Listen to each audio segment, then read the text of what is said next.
अस्सलाम वालेकुम वरहमतुल्लाहि वबरकातुह। मैं हूँ हुज़ैफ़ा और आज मैं जिस नबी की ज़िंदगी की कहानी कुरान मजीद से मुंतखब करके आपको सुनाने के लिए लाई हूँ वो है हज़रत ज़ुल्किफ़ल अलैहिस्सलाम। तो आप सबसे रिक्वेस्ट है कि वीडियो को आखिर तक देखें और सुनें ताकि आपको हज़रत ज़ुल्किफ़ल अलैहिस्सलाम की ज़िंदगी के बारे में मुकम्मल मालूमात मिल सकें। तो आइए चलते हैं अल्लाह के इस प्यारे नबी की तरफ की ज़िंदगी की तरफ, जिसके बारे में अल्लाह ताला ने सूरह अंबिया में हज़रत अय्यूब अलैहिस्सलाम का वाक़या बयान करने के बाद फ़रमाया, व इस्माईला व इदरीसा व ज़ुल्किफ़ल कुल्लुम मिनस साबिरीन व अदख़लनाहुम फ़ी रहमतिना इन्नहुम मिनस सालिहीन। और ए नबी, इस्माईल और इदरीस और ज़ुल्किफ़ल को भी याद करो, ये सब सब्र करने वाले थे और हमने इनको अपनी रहमत में दाखिल किया, बेशक वो सब नेकोकार थे। सूरह साद में भी हज़रत अय्यूब अलैहिस्सलाम के वाक़े के बाद इरशाद बारी ताला है, और हमारे बंदों इब्राहीम और इसहाक़ और याकूब को याद करो जो क़ुव्वत और बसीरत वाले थे। हमने उनको एक सिफ़त ख़ास यानी आखिरत के घर की याद से मुमताज़ किया था और वो हमारे नज़दीक मुंतखब और नेक लोगों में से थे। और इस्माईल और अल-यसा और ज़ुल्किफ़ल को याद करो, वो सब नेक लोगों में से थे।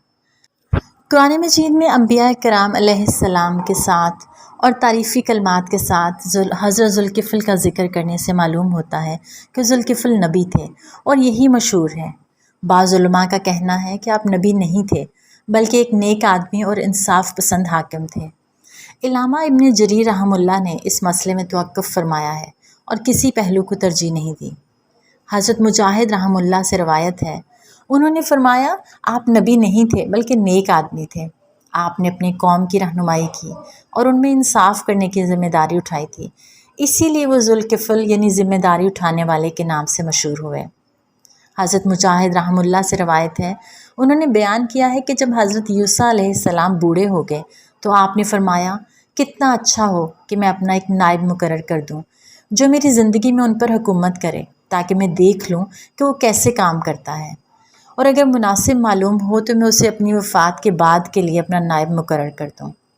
आपने लोगों को जमा करके फरमाया, जो शख्स मेरी तरफ से आयद करदा 3 ज़िम्मेदारियाँ कबूल करेगा, मैं उसे अपना खलीफा मुकर्रर करूँगा। वो काम ये हैं कि दिन को रोज़ा रखे, रात को क़याम करे और गुस्सा ना करे। तो व्यूअर्स, एक आदमी जो देखने में बिल्कुल मामूली सा लगता था, वो उठा और बोला, मैं ये ज़िम्मेदारियाँ कबूल करता हूँ। आपने फरमाया, तो दिन को रोज़ा रखा करो और तुम रात को क़याम करो और गुस्से में नहीं आओ। उसने कहा, जी हाँ। उस दिन आपने उसे वापस कर दिया यानी वापस भेज दिया और अपना खलीफा नामज़द नहीं किया।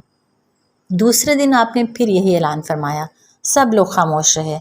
उसी आदमी ने उठकर कहा, मैं ये तीनों ज़िम्मेदारियाँ पूरी करूँगा। चुनाचे आपने यानी हज़रत यूसा अलैहिस्सलाम ने उस आदमी को अपना खलीफा मुकर्रर कर दिया।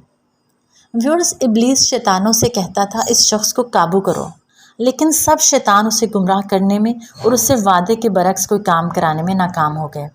इब्लीस ने कहा, मुझे इस ज़ुल्किफ़ल से निमटने दो। वो एक इंतहाई बूढ़ा फ़कीर बनकर आपके पास उस वक्त आया जब आप दोपहर के वक्त आराम करने के लिए लेट गए थे। आप दिन रात में सिर्फ़ एक बार उस वक्त सोया करते थे जब वो इब्लीस आया। उसने दरवाज़ा खटखटाया। आपने फरमाया, कौन है? उसने कहा, मैं एक मज़लूम ज़ईफ़ बूढ़ा हूँ। ज़ुल्किफ़ल ने उठकर दरवाज़ा खोल दिया और वो अपनी कहानी सुनाने लगा। उसने कहा, मेरा अपनी कौम के लोगों से झगड़ा चल रहा है। उन्होंने मुझ पर जुल्म किया है और ये किया है और वो किया है। वो बात को तूल देता गया हत्ता कि कैलूले का वक्त गुज़र गया और अदालत में जाने का वक्त हो गया। हज़रत ज़ुल्किफ़ल ने बूढ़े से फरमाया, जब मैं अदालत में बैठूँगा तो तुझे तेरा हक़ दिलवा दूँगा। आप अदालत में आकर अपने मुकाम पर बैठ गए। आपने इधर उधर देखा मगर बूढ़ा कहीं नज़र ना आया। अगले दिन भी आप लोगों के मुकदमात सुनते और फ़ैसला करते रहे और उस बूढ़े का इंतज़ार करते रहे, लेकिन वो नज़र ना आया। जब हज़रत ज़ुल्किफ़ल वापस आकर बिस्तर पर कैलूले के लिए लेटे तो वो आकर दरवाज़ा खटखटाने लगा। आपने फरमाया, कौन है? उसने कहा, वही मज़लूम ज़ईफ़ बूढ़ा हूँ। आपने दरवाज़ा खोला और कहा, मैंने तुझे कहा नहीं था कि जब मैं अदालत में बैठूँगा तो मेरे पास आना। उस बूढ़े ने कहा, वो बड़े ख़बीस लोग हैं, انہیں جب پتہ چلا کہ آپ عدالت میں تشریف لے گئے ہیں تو مجھے کہنے لگے ہم تجھے تیرا حق دے دیں گے۔ جب آپ نے عدالت برخاست کی تو وہ مکر گئے۔ حضرت ذوالکفل نے فرمایا اب چلا جا، جب میں عدالت میں جاؤں گا تب آ جانا۔ اس طرح ویورز آپ اس دن بھی کلولہ نہ کر سکے، یعنی آرام نہ کر سکے۔ آپ عدالت میں گئے اور اس کا انتظار کرتے رہے لیکن وہ نظر نہ آیا۔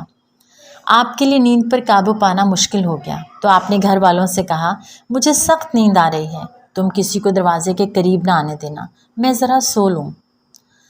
اس وقت وہ بوڑھا آ گیا۔ دروازے پر موجود آدمی نے کہا پیچھے رہو، پیچھے رہو۔ اس نے کہا میں کل بھی ان کی خدمت میں حاضر ہوا تھا اور اپنا مسئلہ پیش کیا تھا۔ آدمی نے کہا ہرگز نہیں، قسم ہے اللہ کی، آپ کا حکم ہے کہ ہم کسی کو قریب نہ آنے دیں۔ جب ابلیس نے دیکھا کہ اس طرح ذوالکفل تک پہنچنا مشکل ہے تو ادھر ادھر دیکھنے لگا۔ اسے کمرے میں ایک روشن دان نظر آیا۔ وہ اوپر چڑھ کر اس میں سے کمرے میں داخل ہو گیا اور اندر سے دروازہ کھٹکھٹانے لگا۔